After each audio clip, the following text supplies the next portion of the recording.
Je vous salue tous au nom de Jésus-Christ de Nazareth et soyez encore les bienvenus dans ce culte live. Étant donné que les églises ne peuvent tenir des cultes en RDC, alors le Seigneur nous a convaincus d'utiliser la technologie et de faire un culte avec 2 choristes, un batteur, quelques caméramens et 4 responsables pour que je ne prêche pas dans les vides et vous parler. Et sincèrement, bien-aimé, c'est bizarre. Pour moi, tout est pareil. Alléluia. Car Dieu nous demande de le servir dans les bonnes et les mauvaises conditions. Amen. Le thème de mon message ce soir, c'est l'Église face à la crise mondiale. C'est la suite du message que j'ai débuté le mercredi, la nuit. Ce message que j'ai donné le mercredi, c'était avant que le président de la République ne puisse donner cette consigne. Donc il y a certaines choses que j'ai seulement dites, mais c'est pas que il y avait déjà cette demande que nous puissions un peu être prudents. Et beaucoup de gens ont réagi autour du message du mercredi, mais j'aimerais vraiment vous dire que je ne suis pas un complotiste et je ne suis pas contre la médecine, je ne suis pas contre les scientifiques, loin de là. Moi-même, j'encourage les frères et sœurs de l'Église à étudier. Nous avons tout un département de santé à l'Église, je suis entouré des médecins, mais j'ai eu à partager ma conviction, car lorsque nous prêchons, nous partageons des convictions, certains ont d'autres convictions, nous n'allons pas nous battre autour de cela. Ce qui est réel, c'est que les hommes sont en train de mourir de maladies. Ce qui est réel, c'est qu'aujourd'hui les églises ne savent plus fonctionner comme avant. Ce qui est réel, c'est que l'économie est par terre. Ce qui est réel, c'est que les nations vraiment sont en émoi. Ça, c'est réel. Alors n'allons pas perdre notre temps sur un débat sur est-ce que ce virus a été créé par l'homme, est-ce que ce virus est naturel. Certains disent que c'est créé, d'autres disent non. Alors chacun sa conviction, mais ce qui est réel, c'est qu'il faut que les gens soient guéris, il faut que les gens soient protégés, il faut que nous sortions de là. Ça, c'est réel. Amen. Alors mes frères et sœurs, nous sommes vraiment dans une crise mondiale. Et pourquoi je parle de l'Église face à la crise mondiale? Parce que souvent l'Église a été sourde, a été aveugle. Lorsque les choses se passent en dehors d'elle, l'Église ne s'occupe pas. Mais là, mes frères et sœurs, ça vient de nous toucher. Voilà que nous tenons un culte avec des chaises vides. L'extérieur nous a touchés. Et l'Église doit quitter cette politique de fermer les yeux sur ce qui arrive autour d'elle. Car on dit, si tu ne t'occupes pas de la politique s'occupera de toi. Mais moi, j'aimerais aller même plus loin. Si tu ne t'occupes pas de la santé s'occupera de toi. Si tu ne t'occupes pas du monde, le monde va s'occuper de toi. Et voilà, le monde s'est occupé de nous. Aujourd'hui, il y a une crise économique, une crise financière, une crise spirituelle, car beaucoup d'enfants de Dieu ne savent pas sur quel pied danser en cette période. Une crise sociale, sanitaire, car les morts se comptent en milliers et en milliers. Et jusque-là, les chiffres ne sont pas encore totalement réels. Nous sommes face à une crise. La Chine étant aujourd'hui l'un des grands moteurs de l'économie est paralysée. Tout le monde va fabriquer là-bas. Tout le monde va créer là-bas. C'est aujourd'hui les Chinois sont les plus grands voyageurs du monde. Aujourd'hui, mes frères et sœurs, prendre un avion devient difficile. Les compagnies d'aviation sont par terre. Certaines églises, si cette situation perdure, risquent de fermer, car la plupart louent. Et certains bailleurs ne vont pas comprendre. Des familles sont en train d'éclater, car plusieurs parents ne sont pas habitués à vivre avec leurs enfants. Car sachez mes frères que les familles modernes aujourd'hui consiste à envoyer les enfants à l'école et à aller travailler, et on se retrouve le soir. Tout d'un coup, les parents se retrouvent devant une nouvelle réalité. Passer la journée avec les enfants. Certains n'y arrivent pas et les familles sont en train de se déchirer. Si on pouvait vous montrer ce qui se passe derrière les murs des maisons. Plusieurs investisseurs sont en train de retirer leurs capitaux. Plusieurs ne savent pas aller travailler. Mes frères et sœurs, nous sommes face à une crise. Et qu'est-ce que l'Église doit faire pendant cette crise? Qu'est-ce que les hommes de Dieu doivent faire? Qu'est-ce que les enfants de Dieu doivent faire? Devons-nous passer notre temps devant la télévision pour suivre les informations et compter les morts avec tout le monde? Devons-nous relayer que des informations sur le corona à longueur des journées? Est-ce que c'est ça le rôle de l'Église? D'être comme les païens qui du matin au soir parlent corona, se partagent des vidéos, se partagent, c'est tout. Est-ce que c'est ça le comportement que l'Église doit afficher dans cette crise en ce temps de la fin? Nous devons être différents. Si le monde est paniqué, si le monde est scotché devant la télévision, l'Internet pour n'avoir que des informations, nous devons nous tenir devant Dieu afin de savoir qu'est-ce que lui dit face à cette situation. Ainsi, mes frères et sœurs, nous avons décidé de respecter la consigne qui a été donnée, le mot d'ordre qui a été donné par le président, et pas seulement au Congo. Les églises en Europe, aux États-Unis, au Canada ont respecté les mots d'ordre qui ont été donnés parce que c'est pour notre bien. Il y a certains qui disent que l'Église est persécutée. Non, on ne nous a pas persécutés en nous demandant de ne pas faire des cultes. Le gouvernement ne persécute pas l'Église en nous disant de ne pas faire les cultes. Nous devons avoir une vraie lecture dans cette crise, car si nous n'avons pas une vraie lecture des choses, nous serons un problème. Nous ne sommes pas persécutés par le gouvernement lorsqu'il nous dit de ne pas ouvrir les temples, parce qu'il a été démontré que c'est dans les églises qu'il y a eu la plupart des contagions. Pourquoi? Parce qu'à l'église, regardez nos chaises. Nous sommes confinés, nous nous saluons, nous nous serrons les uns les autres dans les bras.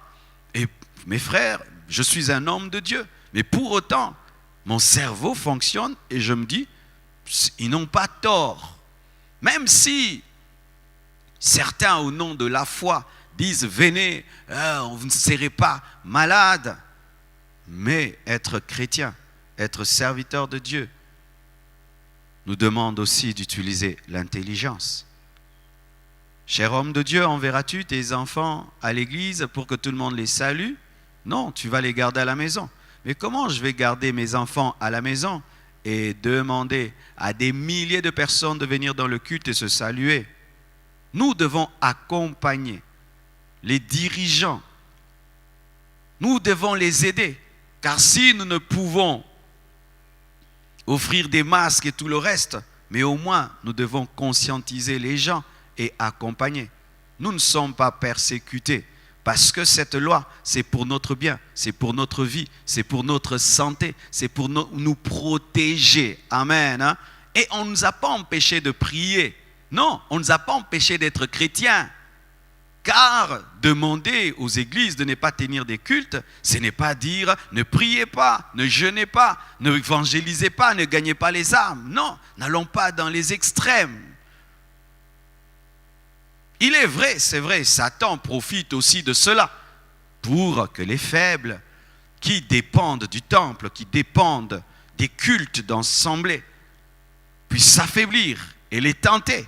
Mais il le fait aussi quand nous n'avons pas culte. Parce que nous n'avons culte que mercredi, vendredi et dimanche. Mais il y a des fidèles qui ne viennent que dimanche. Donc pour eux, l'église est fermée du lundi au samedi. Donc mes frères et sœurs, Romains 13, versets 1 à 2 dit ceci.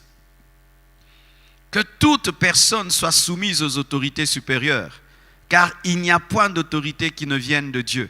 Et les autorités qui existent ont été instituées de Dieu. C'est pourquoi celui qui s'oppose à l'autorité résiste à l'ordre que Dieu a établi, et ceux qui résistent attireront une condamnation sur eux. Beaucoup de gens disent « Ah oh, mais comment vous les pasteurs, vous pouvez écouter un gouvernement qui vous dit de ne pas tenir des cultes. Il faut vous opposer et accepter la persécution. » L'Église, c'est vrai, peut s'opposer au gouvernement lorsque c'est une loi qui est contraire à la foi, lorsque c'est une loi qui est contraire à la parole. Mais quand le gouvernement dit ne faites pas des cultes parce que vous allez vous contaminer, vos enfants vont tomber malades, même vous pasteurs, même vos collaborateurs, pour la vie et pour la nation, pour qu'on se contamine et qu'on ne meure pas. Mes frères et sœurs, ce n'est pas une loi qui est contraire à la parole de Dieu, parce que c'est une loi qui vise à protéger la vie. Et l'Église n'est pas contre une loi qui cherche à protéger la vie. Ce n'est pas parce que je suis pasteur que je vais brûler le feu rouge. Ce n'est pas parce que je suis pasteur que je vais refuser de mettre ma ceinture de sécurité, parce que Dieu me protège. Ne tombons pas dans les extrêmes. Alléluia. Ainsi, mes frères et sœurs, je tiens à nous exhorter à respecter les règles d'hygiène. À respecter ces règles d'hygiène. Aujourd'hui, quand j'ai quitté ma voiture, j'ai vu un frère qui est venu prendre mon sac. J'ai dit non frère, plus question de prendre mon sac. Parce que quand tu prends mon sac, moi aussi je les prends. Nous les prenons. Vous voyez, j'ai dû éduquer le frère de la porte que non, ces choses-là de prendre les sacs, là, il faut arrêter. Mes frères et sœurs, respectons ces principes de laver toujours les mains, d'arrêter de nous saluer pour un temps, d'arrêter de vivre dans l'irresponsabilité, mes frères et sœurs, comme si rien n'était. Et même, j'ai réfléchi sur ces règles d'hygiène. Nous nous concentrons plus sur les mains, mais j'ai découvert quelque chose, le téléphone. Nos téléphones, nous ne les lavons pas. Et qu'est-ce qui arrive? Je te salue. Et après t'avoir salué, c'est vrai, je vais directement toucher mon téléphone. Mais avant de manger, je vais laver les mains, mais je n'ai pas lavé mon téléphone. Et je viendrai toucher le téléphone. Qui sont ceux qui lavent leur téléphone même une fois par an? Qui sont ceux qui lavent leur téléphone par semaine? Ah, j'ai découvert que l'un des agents de contamination, c'est le téléphone, de l'argent. L'argent. Nous manipulons tout le temps l'argent. Quand il s'agit d'argent, c'est comme si c'est pur. Et après, nous touchons nos bouches. Donc, nous pouvons aussi utiliser notre intelligence afin de participer à stopper cette pandémie. Mes frères et sœurs, même si vous êtes des chrétiens, même pas chrétiens, respectons ces règles d'hygiène. Matthieu 4, versets 5 à 7 dit: le diable le transporta dans la ville sainte, le plaça sur le haut du temple et lui dit: si tu es le Fils de Dieu, jette-toi en bas, car il est écrit, il donnera des ordres à ses anges à ton sujet, et ils te porteront sur les mains, de peur que ton pied ne heurte contre une pierre. Jésus lui dit: il est aussi écrit, tu ne tenteras point le Seigneur ton Dieu. J'en ai parlé le mercredi, mais j'en parle encore parce que j'entends des gens qui disent: pasteur, moi j'ai la foi, je suis convaincu de saluer les gens comme je veux, je suis convaincu, tout ça, même quelqu'un tousse. Frère, faites très attention avec une foi mal placée. Jésus-Christ avait une promesse qui lui était donnée, que Dieu ne permettra jamais qu'il se rompe le pied. Mais quand le diable est venu, afin de le pousser à forcer la main de Dieu, Jésus a refusé, disant: tu ne tenteras pas l'Éternel ton Dieu. C'est quoi tenter Dieu? C'est forcer la main de Dieu. C'est obliger Dieu à te protéger. C'est te mettre dans l'insécurité et dire à Dieu: protège-moi. Nous sommes chrétiens, mais quand nous dormons, nous fermons nos portes à clé. Pourquoi nous ne laissons pas nos portes grandement ouvertes au nom de la foi? Pourquoi vous qui maintenant au nom de la foi, vous dites: non, moi je ne vais pas avoir peur, j'ai pas peur, alors je ne vais pas respecter les règles d'hygiène, je vais continuer à vivre comme d'habitude parce que j'ai la foi. Mais cette même personne la nuit ferme la porte à clé. elle construit une maison avec une clôture autour. Mais alors, comme tu as la foi, fais une maison sans fenêtre, des fenêtres sans porte, sans fenêtre. Fais une maison sans clôture. Et que tous les voisins entrent chez toi quand ils veulent. Mais pourquoi? Dieu est ta forteresse. Dieu est ton bouclier. Mais pourquoi alors tu fermes ta maison à clé alors que Dieu te protège? Mes frères, évitons cette foi sans intelligence, ce zèle sans intelligence, où nous contaminons les gens et nous nous laissons contaminer au nom de la foi. Quand est-ce que Dieu te protège? C'est lorsque tu ne lui imposes pas de le faire. Tu n'es pas au courant. Quelqu'un tousse devant toi et sans que tu le veuilles, tu es contaminé. Dieu te guérit, Dieu te protège, oui.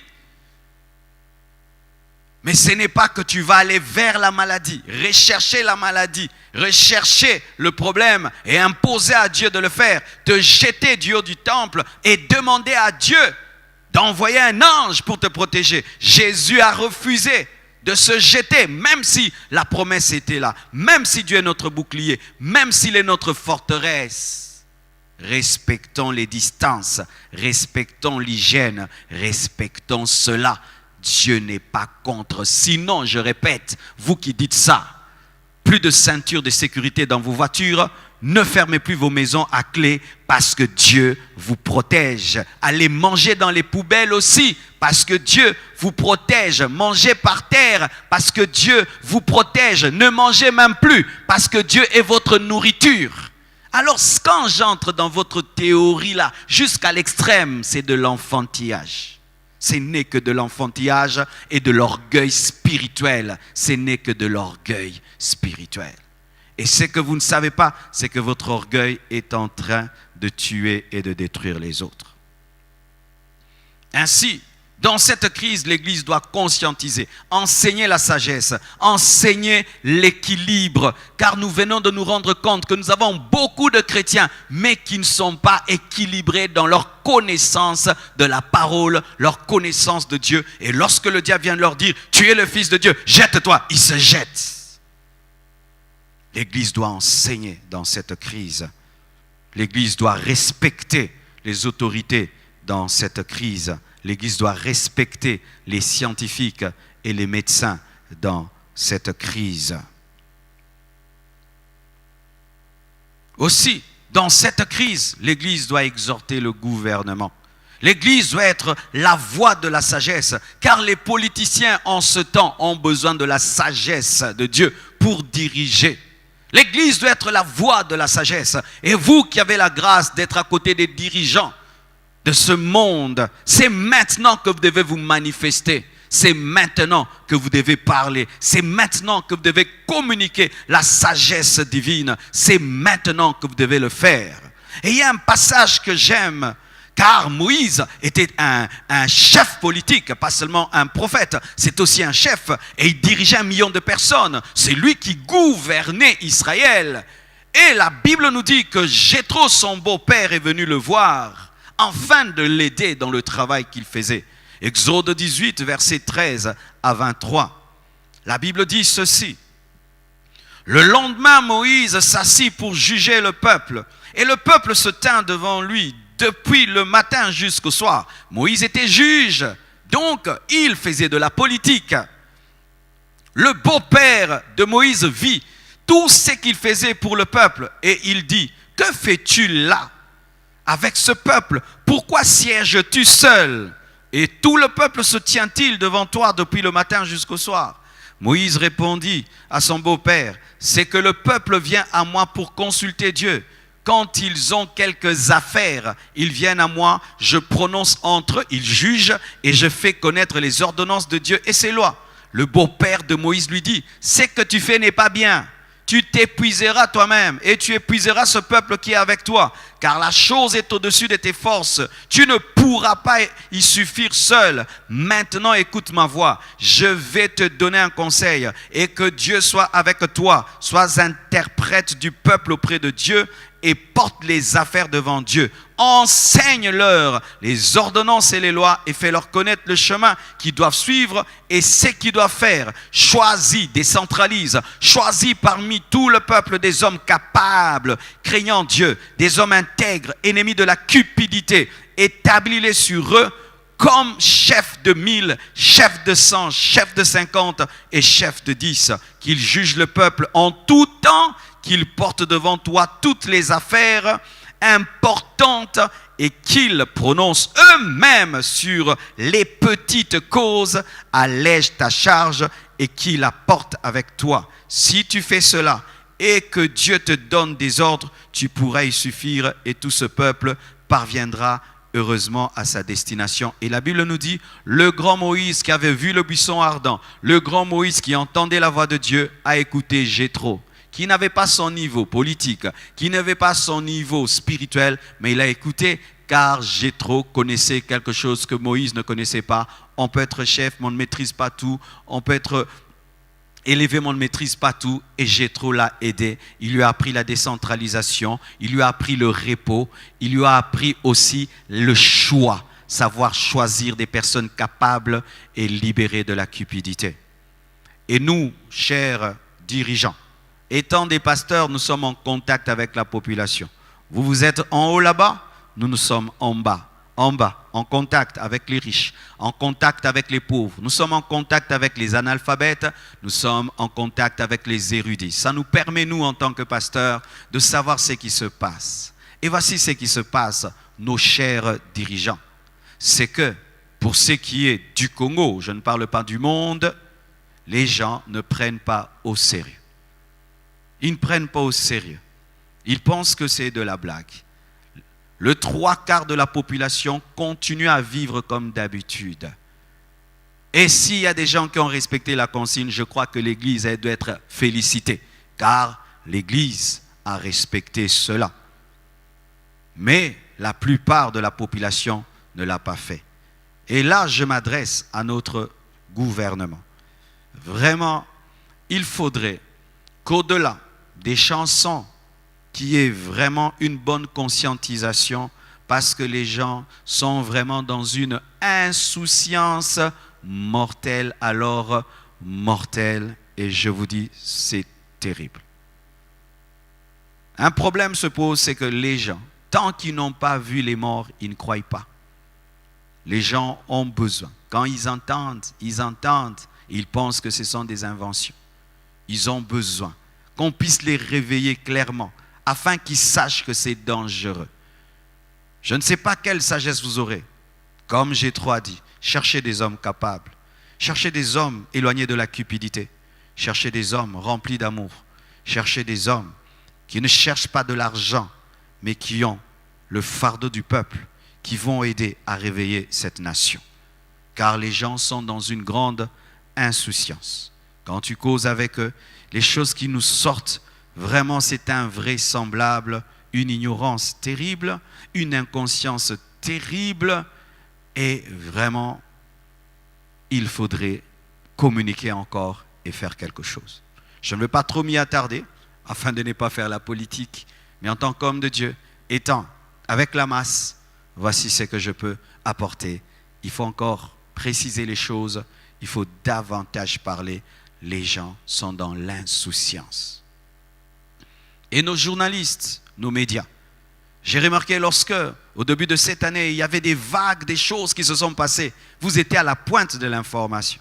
Vous étiez là. Quand il y a eu des problèmes dans l'église, les chaînes sur Internet, congolaises sur Internet, il fallait voir dossier ceci, dossier cela. Mais je remarque par rapport au coronavirus, nos journalistes, vous qui étiez derrière le buzz des scandales, vous ne faites pas un grand travail. Alors que là, c'est pire. Là, les gens meurent. Les gens sont ignorants. Les gens pensent que c'est de la blague. Arrêtons tout le temps, chers journalistes, à rechercher le buzz. Comme là, il n'y aura pas un buzz, alors tu n'en parles pas. Comment, dans une période comme celle-ci, nous parlons encore des compétitions entre des musiciens? Nous parlons encore des vêtements. Nous parlons encore de tel s'est chamaillé avec son épouse, tel s'est chamaillé avec ceci. Est-ce que c'est le moment, chers journalistes? Autant vous nous pointez le doigt. Moi aussi, je peux vous parler, chers journalistes. Faites bien votre travail et réveillez. Réveillez, c'est maintenant. Regardez vos collègues à l'étranger, comment ils sont là en train de marteler et de marteler. Mais pendant que le font, vous parlez des choses superficielles. Et même quand aujourd'hui les gens parlent du coronavirus, il y a des gens même qui dansent, qui chantent, alors que l'ignorance amène la mort. Et aussi, la Bible dit dans Actes 2, versets 46 à 47, ils étaient chaque jour tous ensemble assidus au temple. Ils rompaient le pain dans les maisons et prenaient leur nourriture avec joie et simplicité de cœur, louant Dieu et trouvant grâce auprès de tout le peuple. Et le Seigneur ajoutait chaque jour à l'église ceux qui étaient sauvés.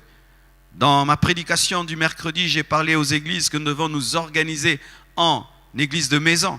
Mais vous savez, quand il y a des églises de maison, souvent c'est le père qui est le pasteur de l'église de maison. J'aimerais parler au papa. Papa, pendant un temps, l'écodim a fait ton travail, mais là, tu as tes enfants avec toi. Pendant un temps, l'écodim a appris à ton enfant à prier, maintenant ton enfant est à la maison. Pendant un temps, le pasteur a fait ton travail, mais là, c'est toi le pasteur de ta maison. Cher père, j'aimerais vous réveiller. Cher homme, redevenez des hommes. Vous allez vous rendre compte que pendant longtemps, on a fait votre travail. L'école a fait votre travail. L'église a fait votre travail. Les enfants vont à l'école les éduque. Ils rentrent fatigués, ils dorment. Mais là, les enfants sont là. Tu dois les éduquer maintenant. Les enfants vont à l'église et reviennent. Mais les enfants sont là. Tu dois leur dire, vous devez prier. Venez, on va prier avant de dormir. Venez, on va prier avant de sortir. Père, organisez des cultes dans vos maisons. Que vos maisons deviennent des églises. Sinon, si cette crise dure, je vous assure, vos enfants vont devenir des païens. Des païens. Mais c'est une bonne occasion, car toute chose concourt au bien de ceux qui aiment Dieu, de révéler le pasteur qui est en toi. Transformez vos maisons en église. Prenez le temps le matin de prier avec vos familles. Prenez le temps le soir de prier. Partagez la parole. Écoutez même cette prédication ensemble. Sinon, ces temps va vous détruire et créer une froideur spirituelle. Pendant longtemps, les femmes ont fait le travail des hommes. Mais lorsque nous lisons la Bible, le père spirituel de la maison n'est pas la femme, c'est l'homme. Parce que l'homme peut dire, désormais nous allons faire le culte familial et maman et les enfants vont suivre. Mais si maman dit, désormais il y a un culte familial, si papa ne veut pas, il peut commencer à regarder la télé pendant que les autres prient. Il peut commencer à regarder le football pendant. Donc papa, c'est le moment de te réveiller. C'est le moment de te réveiller. Car ce dimanche, tu ne vas pas envoyer les enfants à l'écodim. Les enfants seront à la maison. Que vas-tu faire? Tu vas les laisser là. Ou tu vas organiser l'écodim à la maison. Venez, on va prier. Tu parles de Samuel, tu parles de Joseph, tu parles de la Bible. Moi-même, je commence même à étudier avec les enfants la mathématique. Je suis les devoirs. C'est que je fais très rarement. Mais là, pour que après ces temps-ci, ils ne deviennent pas bêtes, il faudrait que je suive maintenant leurs études et les calculs et que le peu que je peux apporter. Chers hommes, réveillez-vous, car souvent, très longtemps, nous avons été des irresponsables, abandonnant tout aux femmes, abandonnant tout à l'église, tout au pasteur, tout à l'école. Mais aujourd'hui, ces enfants sont à la maison. L'écodim n'est pas là, le pasteur n'est pas là. Et quand les enfants sont tout le temps à la maison, ça fatigue la femme. Et si toi, l'homme, tu croises tes bras, alors tu auras une femme tellement fatiguée à la maison, car du matin au soir, les enfants sont là et toi-même aussi, tu es là. Alors, vous risquez de détruire vos épouses. Il faudrait que vous puissiez vous révéler maintenant, cher père, comme des leaders. Je vais approfondir ça le dimanche, car nous avons un dimanche de famille. Le dimanche, je vais approfondir sur cela.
Le message de l'Église dans cette crise mondiale, c'est aussi d'éviter de tomber dans la distraction spirituelle.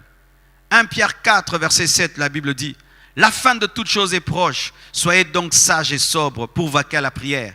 Pierre le dit, il dit la fin de toute chose est proche. En leur temps, Pierre voyait la fin de toute chose. Mais nous sommes plus proches de la fin que Pierre. Je vous exhorte, mes frères, à sortir de toute distraction spirituelle. Aujourd'hui, beaucoup de chrétiens sont distraits, passent tout leur temps sur Internet, passent tout leur temps devant la télévision, passent tout leur temps en train d'écouter les nouvelles. Je vous pose la question, qui a prié ce matin? Qui a prié ce matin? Et vous qui êtes restés à la maison, est-ce que vous allez prier cette nuit? Parce que normalement aujourd'hui, tu avais un culte de 3 heures du temps où tu as loué, tu as adoré, tu as écouté la parole, tu as donné ton offrande. Alors que tu ne vas pas le faire ici, vas-tu le faire chez toi? Veillez à ne pas tomber dans la distraction. Voici une image que Dieu m'a donnée. Nous ne respirons pas que dans les temps de fête. La respiration nous suit en tout lieu et en tout moment. Et nous ne prions pas seulement parce qu'il y a culte. La vie de prière doit être un style de vie, un mode de vie. Établissez un programme de prière. Car en cette période-ci, si tu n'as pas un programme de prière, la distraction va t'attraper même pendant un mois. Tu dois établir même des moments de jeûne et de prière. Ah oui, où tu dis, une fois par semaine, je jeûne. Faisons très attention. Car nous avons été habitués pendant longtemps à un christianisme du temple. Mais cette crise permet à Dieu de nous enseigner que la vie chrétienne, ce n'est pas le temple. Dieu vient de nous enseigner, mes frères. Et moi, j'en suis heureux. J'en suis heureux. J'en suis heureux. Car c'est seulement l'Église qui n'est pas attachée au temple qui tiendra au temps de la fin. Ah oui, vous devez le savoir. Car à la fin des temps, l'Église sera persécutée sérieusement. Nous atteindrons un niveau où il y aura des lois qui vont imposer à l'Église de bénir les mariages homosexuels. Et beaucoup de pasteurs qui refuseront, leurs églises seront fermées. Et les fidèles là, iront où? Ne tombez pas dans la distraction spirituelle. Ne tombez pas en étant Covid. Faites attention, faites attention. Nouvelle. Avez-vous prié? Avez-vous lu la Bible? Avez-vous lu un livre spirituel? Vous êtes-vous tenu devant Dieu? Sinon, vous allez mourir. Si pour Pierre, ils étaient déjà à la fin des temps, qu'est-ce que nous allons dire, nous les hommes de ce temps-ci?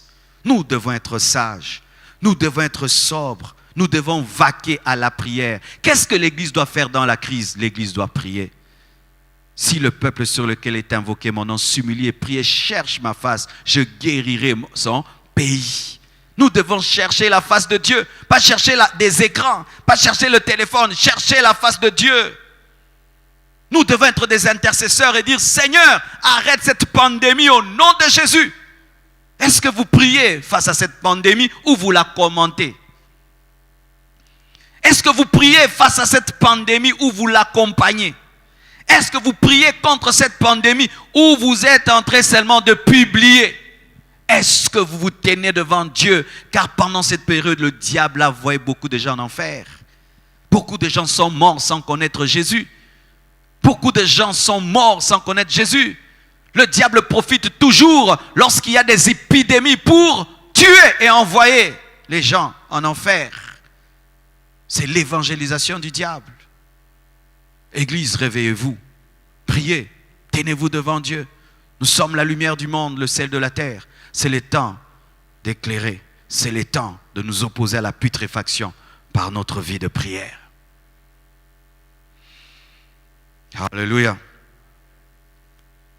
Et le Seigneur m'a dit aussi de dire ceci: ne tombez pas dans la dépression. Et là, j'aimerais m'adresser à mes frères et sœurs du monde entier, car il y a des suicides qui se préparent. Vous savez, il y a des hommes qui n'arrivent pas à rester confinés pendant longtemps. Ils ont la claustrophobie. Et si vous suivez les informations, vous allez rendre compte que les gens sont en train de maintenant atteindre des niveaux de dépression. Où tu vois quelqu'un parler, tu sens qu'il est en pleine dépression. Et si ça continue, il va se suicider. Les gens commencent à parler de la mort. Nous tous, nous allons mourir. Mourons, mourons, mourons. Les gens souhaitent la mort, la dépression. Ne te suicide pas.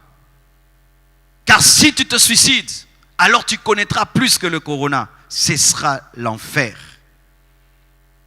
Ne tombe pas dans la dépression, mais fais ceci. Réjouis-toi dans le Seigneur.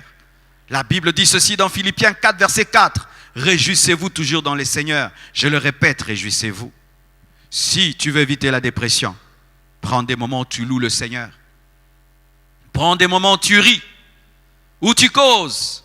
Mais si du matin au soir, mort, nous parlons de la mort, de la mort, de la mort, de la maladie, nous allons déprimer. Nous allons perdre la joie de vivre. Quand nous allons regarder le futur, nous n'allons plus rien voir. Car il y a des gens même qui ont arrêté de faire des projets. Ils ont mis leur vie en mode pause. Ne mets pas ta vie en mode pause, la vie continue. Alléluia. Ne mets pas tes projets en mode pause, la vie continue. Alléluia. Lorsque je suis venu ici, je bénis Dieu. J'ai vu à ma droite là, 3 ou 4 maçons en train de construire une maison. Oui, ils ne sont pas à 20. Ils ne sont pas à 20. Ils sont à 3, 4. Et je les vois, ils continuent à construire. Je dis, ah, donc le monsieur là, il continue son projet de construction. Malgré le coronavirus, lui, il continue à construire sa maison. Ça, c'est une bonne chose. Mais il y a des gens qui ont mis leur vie en mode pause. Parce que le coronavirus va passer. Mais si toi, tu as mis ta vie en mode pause, à cause du corona, quand la vie va reprendre, tu seras en retard. Parce que les autres, en dépit de ça, ils ont continué à travailler. Alléluia. Ils ont continué à travailler. Voilà, je continue à travailler. Alléluia. Je n'ai pas mis mon ministère en mode pause. Et je prêche de tout mon cœur. Je ne vais pas dire maintenant, fini le ministère, nous allons attendre. Non, non, non, non, non. Aujourd'hui, j'ai culte. Je tiens mon culte. Alléluia. Sinon, tu vas tomber dans la dépression. Car se réveiller, regarder des murs, se réveiller. Et surtout en Europe, ils ont des toutes petites maisons. Et donc, tu es comme dans une prison. Toi-même, certains endroits pour sortir, il faut la permission. Donc, tu te retrouves comme en prison chez toi. Mais tu peux craquer. Je me souviens quand j'ai fait 40 jours, rien que dans mon bureau. Oh, j'ai failli craquer. Ne craque pas. Alléluia. Ne craque pas. Comment tu vas faire? Change ta maison en paradis. Alléluia. Que ce soit des moments de joie. C'est pourquoi arrêtez de vous chamailler dans vos maisons. Maintenant, avant tu te chamaillais et tu sortais. Maintenant tu te chamailles, tu dois rester. Vous voyez le problème? Quand ta femme t'énerve, ah je sors dehors. Maintenant pas moins de sortir. Et la maison est petite. Alors arrêtez de vous chamailler. Vivez dans la paix, dans la joie. Sinon ce sera des prisonniers en colère qui vont s'entretuer. Alléluia. C'est encore les pères. Pères, maintenez une attitude de paix et de joie dans vos maisons et vous allez passer cette crise dans le confort. Mais si vous vous chamaillez, vous vous insultez, vous vous détruisez et pas moyen de fuir, alors faites attention. Nous ici, il y a la liberté de sortir, mais ailleurs, ils ne sortent même pas. Alors ce message est pour vous. Ne tombez pas dans la dépression. Réjouissez-vous dans le Seigneur. Vivez dans la joie. Vivez dans la paix. Vivez dans l'amour. Alléluia. Évitons de tomber dans la panique. Matthieu 6, verset 31 à 34 dit: ne vous inquiétez donc point et ne dites pas que mangerons-nous. On a tout pris dans les supermarchés. Bientôt les supermarchés seront vides. Bientôt. Qu'allons-nous manger? Et il y a des gens, il n'a pas faim. Du coup, il a faim. Il a un congélateur vide. Mais du coup, il commence à trembler. On va manger quoi? Mais il a un congélateur plein. Ne vous inquiétez pas. Et ne dites pas que mangerons-nous, que boirons-nous, de quoi serons-nous vêtus? Car toutes ces choses, ce sont les païens qui les recherchent. Votre Père Céleste sait que vous en avez besoin. Cherchez premièrement le royaume et la justice de Dieu, et toutes ces choses vous seront données par-dessus. Ne vous inquiétez donc pas du lendemain, car le lendemain aura soin de lui-même. À chaque jour suffit sa peine. Ayez confiance en Dieu. Alléluia. Regardez le futur avec confiance. Regardez le futur avec espérance. Vous qui êtes chrétiens, pendant ce temps-ci, les oiseaux mangent. Pendant ces temps-ci, les mouettes mangent. Et Dieu sait que tu es son enfant. Il prendra soin de toi. La Bible nous présente en un temps de famine. Lorsque la famine a frappé l'Église, il y avait solidarité entre les églises. Et je crois que nous devons parvenir à cela, à un élan de solidarité, un élan d'amour. C'est maintenant que nous devons manifester de l'amour. Où tu es chez toi, tu as la provision. Est-ce que le voisin a mangé?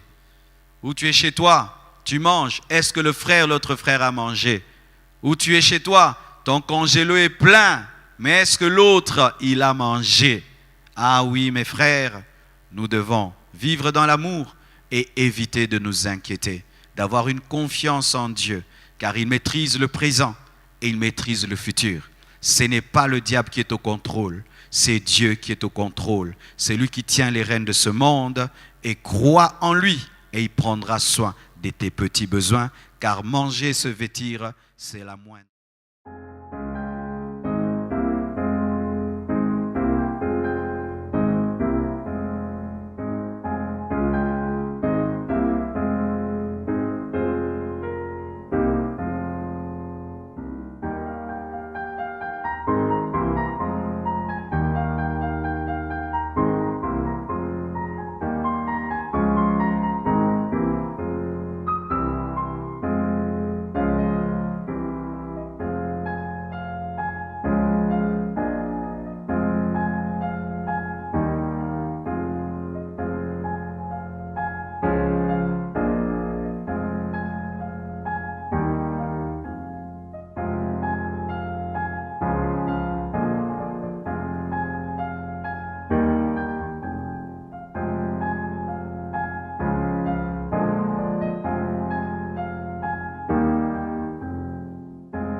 Choses que Dieu puisse te donner. Alléluia.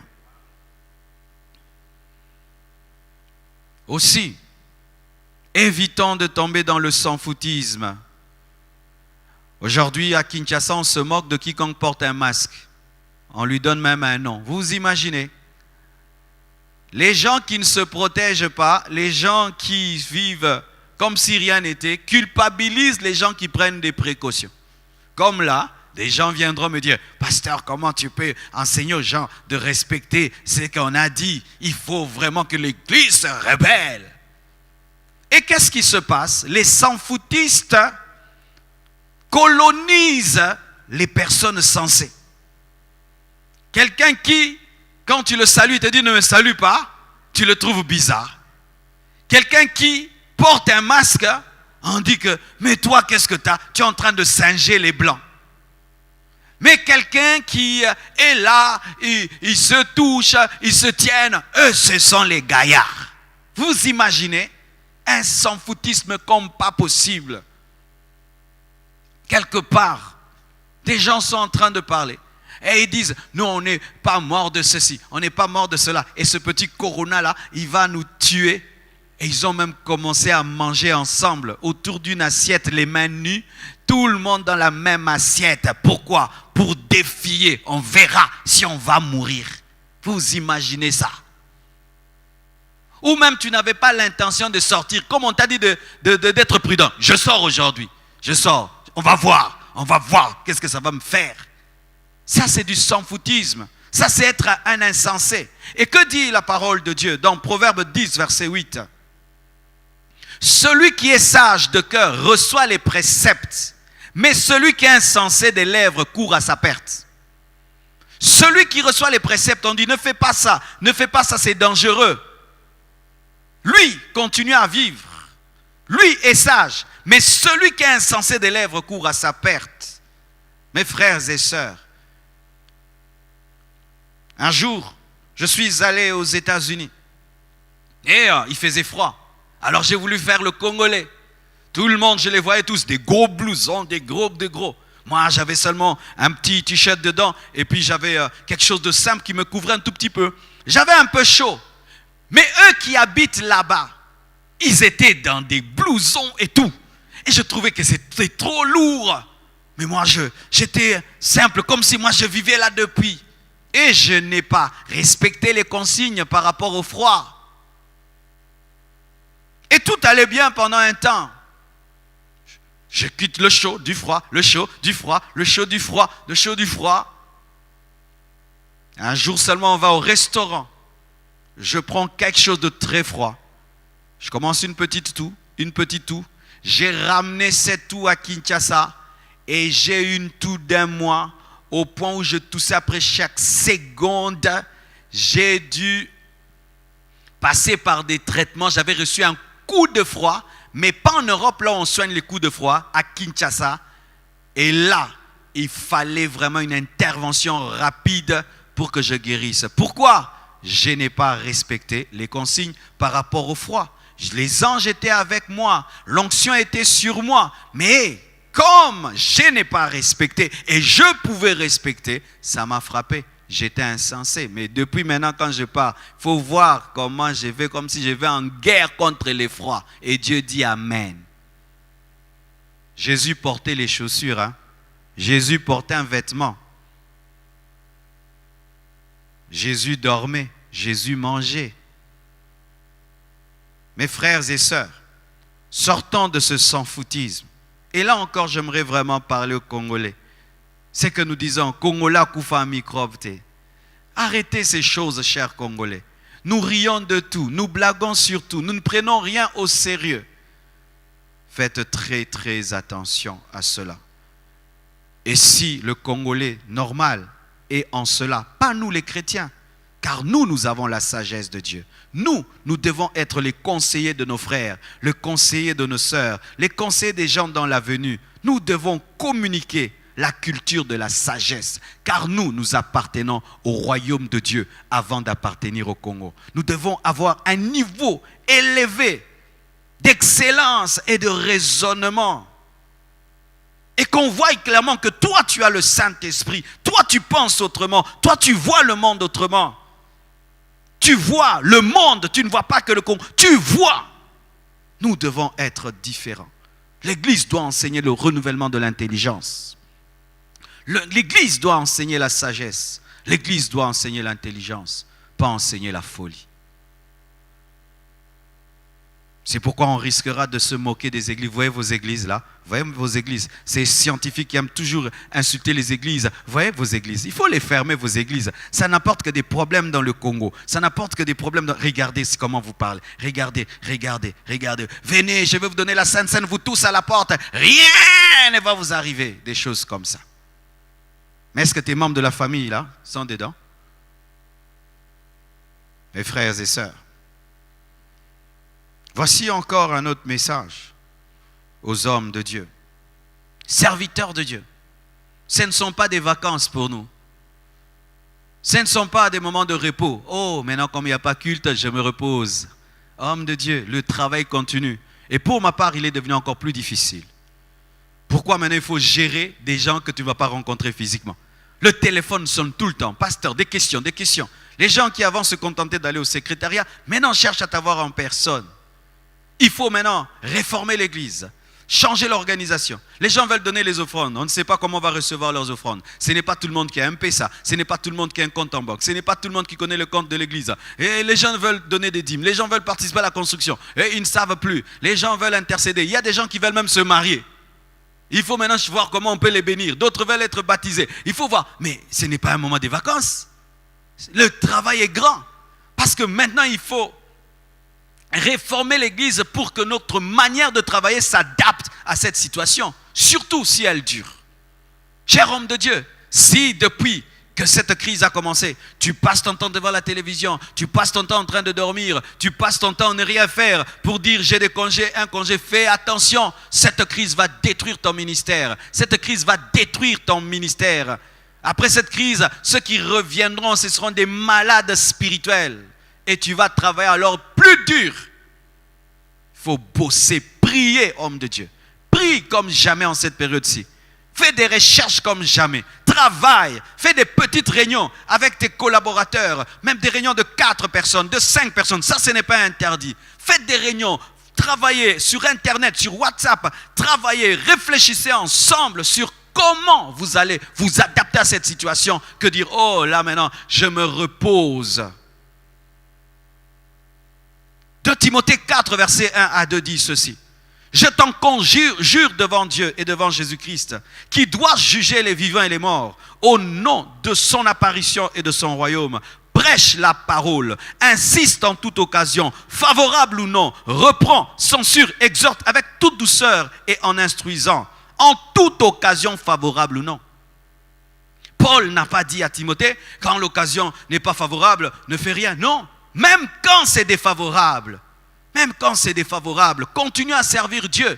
Car, cher homme de Dieu, si nous échouons de continuer à servir Dieu en cette période, et quand la persécution viendra, nous n'allons plus prêcher. Et là, nous devons louer Pierre, louer les Paul, qui ont servi Dieu quand on tuait ceux qui prêchaient. Là, on ne nous tue pas. On ne nous tue pas. On nous dit seulement, pour raison de sanitaire et tout, pour que l'épidémie ne se répande pas, pasteur, pas de culte pendant 4 semaines et tout. Et puis, tu ne sers plus Dieu. Maintenant, si c'est la persécution, si maintenant c'est la persécution où on met les gens en prison, homme de Dieu, tu ne vas pas servir Dieu. Dieu te teste pendant cette période. Tout homme de Dieu qui, pendant cette période, a le souci, parce qu'il n'y a plus d'offrande, tu es un commerçant. Si toi, ton souci, le fait qu'il n'y a pas culte, c'est l'argent, il n'y a plus d'offrande, c'est une boutique qu'on a fermée. Et toi, tu es le commerçant de la boutique. Tu dois maintenant vraiment arrêter le ministère. Si ton souci dans ces temps-ci, ce ne sont pas les âmes qui vont se perdre, c'est le fait qu'on ne va plus évangéliser qui ne te dérange pas. Toi, c'est l'argent seulement, et les offrandes, et les dîmes. Dimanche, je vais faire comment? Dimanche, je vais faire comment? Je vais payer ça comment? Je vais faire comment? Maintenant, je vais rater les offrandes. Si c'est ça ton souci, tu es un commerçant. Un vrai serviteur de Dieu en cette période-ci, son souci c'est quoi? Est-ce que ces fidèles dans leur maison prient? Est-ce que ces fidèles dans leur maison lisent la Bible? Est-ce que ces fidèles se sanctifient? Est-ce qu'ils évangélisent? Est-ce qu'ils vont garder la foi? Comment je peux faire pour continuer à les exhorter, à les fortifier? Quel genre de ministère je dois avoir maintenant pour les garder dans le Seigneur? Et Dieu prendra soin de toi. Dieu prend toujours soin. Il a pu prendre soin d'Élie et d'Élisée. Une veuve a nourri Élie. Un corbeau l'a nourri. Le torrent de Kérit l'a nourri. Homme de Dieu, ce ne sont pas des vacances, mais nous devons continuer à travailler autrement. Nous devons continuer à travailler autrement. J'aimerais terminer en disant ceci. Voici ce message en ce temps de crise. Dieu peut tout. Dieu peut guérir le corona. Alléluia. En ce temps de crise, l'Église doit dire, pas seulement médecine, pas seulement cache-nez, pas seulement laver les mains, mais aussi Jésus-Christ peut guérir le coronavirus. Et je vous dis, dans ce pays, il y a des coronavirus qui étaient guéris, on a cru que c'était la malaria. Alléluia. Car si Jésus peut guérir le sida, il peut guérir le coronavirus. Si Jésus peut guérir la grippe, il peut guérir aussi cette grippe, parce que c'est toujours la grippe. Oh, donne-moi l'amen. Oui. Et aujourd'hui, je veux prier. Et si tu es malade à l'hôpital, aie la foi, Jésus-Christ va te guérir. Et si tu es un membre de famille, que ce soit ici en Europe, aie la foi, Jésus-Christ va le guérir. Il est le même hier, aujourd'hui et demain. Devant Dieu, il n'y a pas de grand problème. Amen. Hommes de Dieu, ne devons pas perdre la foi dans la guérison divine. Amen. Ah oui, cette crise ne doit pas nous rendre rationnels. Cette crise ne doit pas nous enlever la foi dans les miracles. Jésus-Christ est le même. Jésus-Christ se guérit encore. Dans les meurtrissures de Jésus, nous sommes guéris aussi du coronavirus. Et je bénis Dieu, mes frères et sœurs. Il y a l'homme de Dieu que vous connaissez, notre aîné, qui était malade. Là, il m'a écrit, il m'a dit, il est guéri. Il est sorti de l'hôpital. Et par la foi aussi. C'est vrai, la médecine agit, mais aussi la foi. Parce que beaucoup de personnes de son âge meurent lorsqu'ils attrapent cette maladie. La foi. Toi qui es atteint du coronavirus, aie la foi en Jésus-Christ. Toi qui es un membre de la famille qui est atteint du coronavirus, aie la foi et crois que Jésus-Christ va le guérir. Alléluia. Et si même on dit qu'il ne faut pas les toucher, ce n'est pas grave. Dieu peut guérir sans toucher. Car si je dis toucher, là c'est encore des problèmes. Je n'entre pas là-bas. Amen. Mais je vous dis, mes frères, Jésus-Christ peut guérir cette maladie. Et nous allons prier à la fin pour toutes ces personnes. Et nous entendrons parler des signes, des prodiges et des miracles. Car il n'a point changé. S'il fait marcher les paralytiques, s'il ouvre les yeux des aveugles, s'il fait entendre les sourds, s'il fait enfanter les stériles, il est capable de guérir le coronavirus. Je termine en disant ceci. Jésus-Christ revient bientôt. Homme sans Dieu. Tout ce qui arrive révèle une chose, que Jésus-Christ revient bientôt. Cette crise a révélé la fragilité de l'homme. Cette crise a révélé qu'une chose invisible est capable de paralyser l'homme, malgré tous les milliardaires que nous avons, malgré toute la technologie que nous avons, malgré tout. Voilà comment le monde est devenu. Il y a des avenues, on croirait qu'il y a eu l'enlèvement. Jésus-Christ est à la porte, il revient bientôt. As-tu donné ta vie à Jésus? Si l'enlèvement arrivait, est-ce que tu seras enlevé? Si tu mourais aujourd'hui, est-ce que tu iras au ciel? Aujourd'hui, nous avons la preuve que la Bible est vraie, que la parole de Dieu est en train de s'accomplir devant nos yeux. C'est vrai que des fois tu vas à l'église, mais est-ce que tu as donné ta vie à Jésus? T'es-tu repenti de tes péchés? As-tu ouvert ton cœur à Christ? As-tu expérimenté la nouvelle naissance? Si tu ne l'as pas encore fait, c'est l'occasion de le faire. Là où tu es, invite-le seulement dans ton cœur. Répands-toi de tes péchés. Crois qu'il est mort et ressuscité pour toi. Fais de lui ton Seigneur et ton Sauveur. Et ton nom sera écrit dans le livre de vie. Tu recevras le Saint-Esprit et ta vie sera changée et transformée. Car quiconque n'aura pas le nom inscrit dans le livre de vie n'entrera pas dans la nouvelle Jérusalem céleste. Nous sommes à la fin des temps. C'est vrai, nous pouvons commenter les choses qui se passent, les informations. C'est bien tout ça. Mais ça nous prouve que nous sommes des mortels. Nous sommes des mortels. Ce corps n'est fait que de terre. Rien qu'un petit virus le met par terre. Cela montre que nous sommes rien et Dieu est tout. C'est le temps pour les nations athées de fléchir devant Jésus. C'est le temps pour les incrédules de fléchir devant Jésus. Quand on voit même des ministres qui sont touchés, des stars qui sont touchés, nous sommes tous pareils. Sortez de votre orgueil social, sortez de votre orgueil intellectuel, sortez de votre orgueil financier. Sortez, sortez, humiliez-vous devant Jésus. Et j'aimerais dire à l'Église, Christ revient bientôt. Persévérer dans la sainteté, persévérer dans la foi. Jésus-Christ dit, celui qui gardera. Dans Apocalypse 22, verset 7, et voici, je viens bientôt, heureux celui qui garde les paroles de la prophétie de ce livre. Gardez la parole en ce temps de la fin. Gardez l'amour, gardez la foi, persévérez. Ce n'est pas le moment d'abandonner Dieu. Ce n'est pas le moment de tomber dans la distraction. Ce n'est pas le moment de devenir les 5 vierges folles. Ce n'est pas le moment. S'il y a un temps, il faut être concentré, consacré, c'est maintenant. C'est maintenant. Soyez comme Lot dans Sodome et Gomorrhe. Tout le monde se livre au péché. Tout le monde est distrait. Mais parmi eux, tu es une lumière. Faisons très attention. Plus que jamais, les justes doivent se révéler. Dans cette crise, l'Église doit être la voix de la sagesse. Dans cette crise, l'Église doit être la voix de l'espérance. Dans cette crise, l'Église doit être la conseillère du gouvernement. Dans cette crise, l'Église doit manifester la joie de Dieu, la paix de Dieu, la sainteté de Dieu. Dans cette crise, l'Église doit manifester des familles stables et modèles. Dans cette crise, l'Église plus que jamais doit être eschatologique. Dans cette crise, l'Église doit évangéliser les âmes. Dans cette crise, l'Église ne doit pas tomber dans le sans-foutisme, ne doit pas tenter Dieu. Dans cette crise, l'Église doit être équilibrée. Dans cette crise, l'Église doit savoir et crier que Jésus revient bientôt. dans cette crise. L'Église doit manifester le surnaturel de Dieu, les signes, les prodiges et les miracles, les guérisons dans cette crise. Que Dieu vous bénisse abondamment. Je crois de tout cœur que le Seigneur nous a parlé ce soir. Relayez ce message, partagez-le à vos frères, à vos sœurs. Et vendredi, plutôt dimanche, nous aurons encore un live. Voici notre programme désormais. Nous aurons live chaque mercredi et chaque vendredi de 17h à 19h. Là, j'ai débordé de 17h à 19h le mercredi et le vendredi. Et le dimanche, nous aurons live de 12h à 13h. Nous n'allons pas faire 3 lives, mais un seul live de 12h à 13h.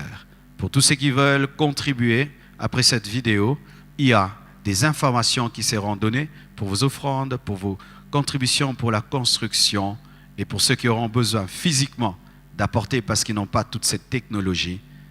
Je crois dimanche, nous allons vous parler de l'organisation minimum que l'Église va mettre sur pied pour recevoir des gens, pour le secrétariat, pour recevoir vos contributions. Nous en parlerons plus précisément le dimanche pour ceux qui ne savent pas utiliser tous ces moyens technologiques de contribution. Soyez bénis. Merci beaucoup. Nous allons prier à présent pour tous les malades qui sont dans les hôpitaux, dans le monde entier, afin que Dieu les guérisse. Alléluia. Il n'y a que toi, Jésus. Que tout autre nom disparaisse. Alléluia. Oh Seigneur Dieu de gloire. Oh Seigneur Dieu de gloire. Oh Jésus, guéris. Guéris tous les malades dans les hôpitaux et dans les maisons. Étends ta main miraculeuse et puissante. Manifeste ta puissance, Seigneur Dieu de gloire. Manifeste ta puissance, Seigneur, et protège ton peuple de cette pandémie, Seigneur. Arrête cette pandémie, Père Tout-Puissant, au nom de Jésus-Christ de Nazareth. Arrête cette pandémie, Père éternel, au nom de Jésus-Christ de Nazareth. Guéris les malades, Seigneur, dans les hôpitaux et dans les maisons, les enfants, les vieillards, les adultes, au Congo, en Afrique, en Europe, Seigneur, en Asie, Seigneur Dieu de gloire, en Amérique, partout, Seigneur, en Australie, dans le monde entier, que ta main miraculeuse touche au nom de Jésus. Alléluia.